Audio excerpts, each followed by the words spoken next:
Now to the instruments. There were 4 categories of instruments in these brass bands. The first one, typified by the cornets. We're using trumpets tonight, but they would have been cornets. By the way, for those of you who don't know the difference between the cornet and the trumpet, it has to do with the shape of the bore, or the tubing. In a trumpet, for a certain length of the instrument, the walls are actually parallel to each other in the tube, and it's cylindrical. And the sound wave maintains its energy through that cylinder and doesn't dissipate in any way. It has a more intense sound. In a cornet, the tubing slightly flares from beginning to end. The walls are never parallel. The sound wave tends to slow down slightly as it goes through the instrument, and it has a mellower sound. A great example of that would be the French horn, which really typifies the flaring from very, very tiny. The mouthpiece at one end is really, really tiny, and then the bell is obviously much larger. So the first category would have been bell front instruments. In other words, the bell points frontwards. They had a lot of upright instruments, the bass and the tenor horns. And the tenor horn, actually, the role that Mary is playing tonight is actually that of the tenor horn. And it would have looked like a very small baritone horn or a really tiny tuba. And it would have been pointing straight up in the air, as would the basses. They were upright instruments. They had circular instruments, and these were really cool. They were exactly what it sounds like. They were usually just the E-flat cornets. And you would play it here, and the tube would go around once and then point that way. It was almost like Dizzy Gillespie, the jazz trumpet player, who had his trumpet sticking up in the air. It almost looked like that. It went around and up, and there was a set of valves in the middle. Now, as long as, and I'll get to those valves in just a second. Then the last category of instruments were called over-the-shoulder sax horns, or OTS horns. And those are exactly what it sounds like. They were played, the mouthpiece was pointing this way. There's a little tube that went around went that way, and the music went out behind them. And they were designed by Mr. Sax, which is why they're called over-the-shoulder sax horns, so that when the bands were marching in the front of all the troops, the sound could be heard behind them. It did create, of course, some problems because some people were pointing that way and some people were pointing that way, but they dealt with it as best they could. They actually did have over-the-shoulder trumpets. When I was living in New England, I was fortunate enough to be able to get a chance to play in an ensemble that used authentic instruments from the Civil War. And we had to wear gloves. They were very fragile. They were very interesting to play. For those of you who were musicians in the room, instead of them being tuned to A440, our standard modern pitch, they were tuned to A426. All the notes were a little bit lower. And as a result, all this music had kind of a mellower sound to it. The instruments weren't made out of the good quality metal that these are made of. We're probably much louder than our 24-piece band would have been back then. I say that with some degree of uncertainty. But we certainly, as 5, could take it. We could take any 5 of them.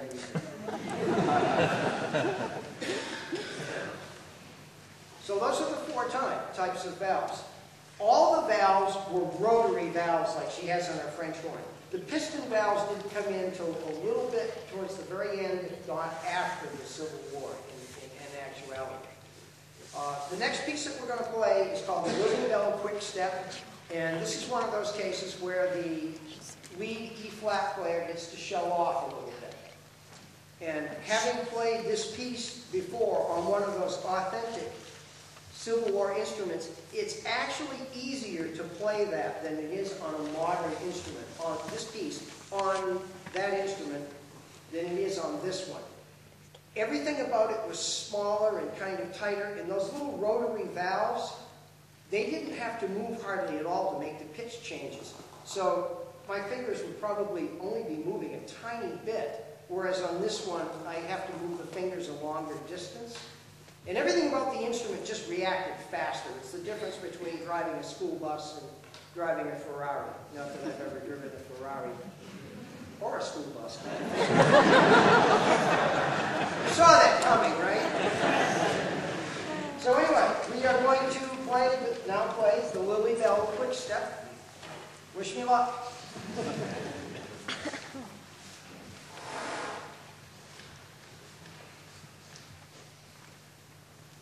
Need will help.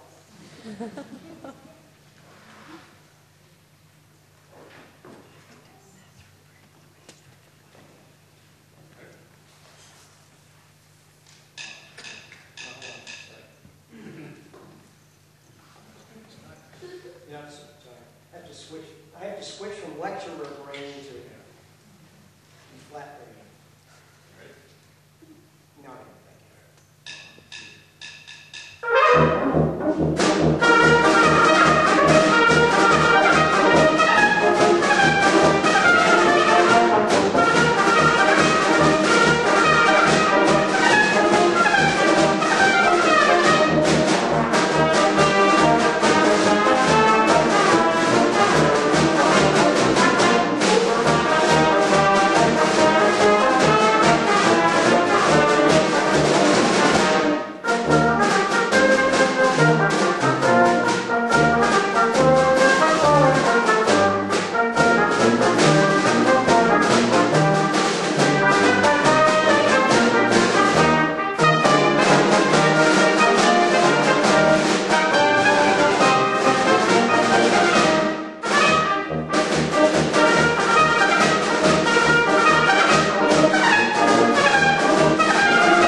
We're about to do what I envision is a kind of a predecessor to early jazz. We've changed a couple things slightly in the way that we're going to play Masses in the Cold Ground, and that's going to have some very, very early New Orleans influence in it. The schottisch is a Scottish dance, and all of these pieces are classically oriented pieces that would have come over from Europe as part of folk traditions and ethnic traditions and that sort of thing. It's kind of a generic type of music. You've heard these tunes before, but the tune specifically wouldn't stick in your head. But there are a couple or three or four tunes from the Civil War that, when you talk about the Civil War, everybody's going to, these pieces are going to come up, so I want to just briefly mention them. The first, of course, is Dixie. The piece was written, actually, as part of a minstrel show by a composer in New York City. His name was Daniel Decatur Emmett, and the tune was originally Dixie's Land, and it was written in March of 1859. It reached the South, it became a hit, and it reached the South just as secession was beginning. And while it was never formally endorsed by the Confederacy, it was played at Jefferson Davis's inauguration in February of 1861.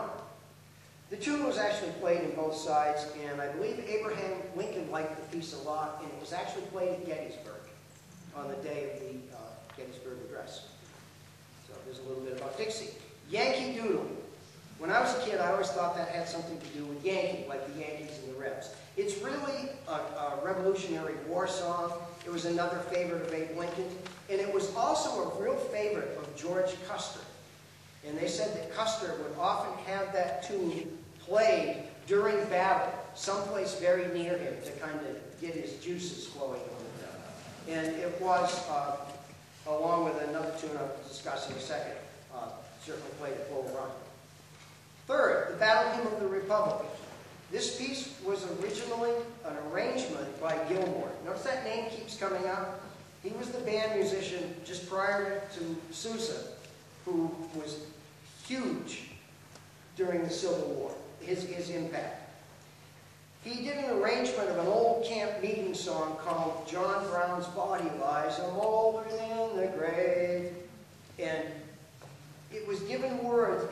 His arrangement of it really popularized the tune even more. And a woman named Julia Ward Howe put words to it. And there were the glory, glory, hallelujah. And that became known as the Battle Hymn of the Republic. The last one I want to discuss is Gary Owen. Now, Gary Owen is a tune that I wasn't all that familiar with, surprisingly. And then once I Googled it and listened to it, I go, oh, that's what that thing is. Gary Owen is an Irish tune. It's a quick step that's used as a marching tune for the British, Canadian, and United States militaries. It really is a translation is not the right word. It's a twisting of Owen's Garden, which is a suburb of Limerick in Ireland. It was originally a drinking song of some fame. Beethoven did two arrangements of this piece. It was used in the Civil War by the 69th Infantry Militia of New York, the Fighting 69th. It was their battle cry. It was most recently used by the United States military in their operations during Iraqi freedom. So it's a piece that is still played today. It was another favorite tune of George Custer, and it said this was the last tune played before the Battle at Little Bighorn. Gary Owen is the name of the tune. So there are some famous pieces from the Civil War. We're going to continue now with two generic pieces. Well, they're not actually generic. Masses in the Cold Ground, of course, is a song that relates to the slavery. And we will follow that. We're going to do two back-to-back. We'll follow that one up with a much more lively schottish. Now, there's a couple people here that, Trish, you sure don't want to dance the schottish for us? Yeah. Okay. She does folk dancing, and she knows this. So people are still dancing these, right, to this day? Yep. So if you see people out clogging and that type of thing, a schottish, meaning Scottish in origin, a schottish would be a piece of music that you might hear while people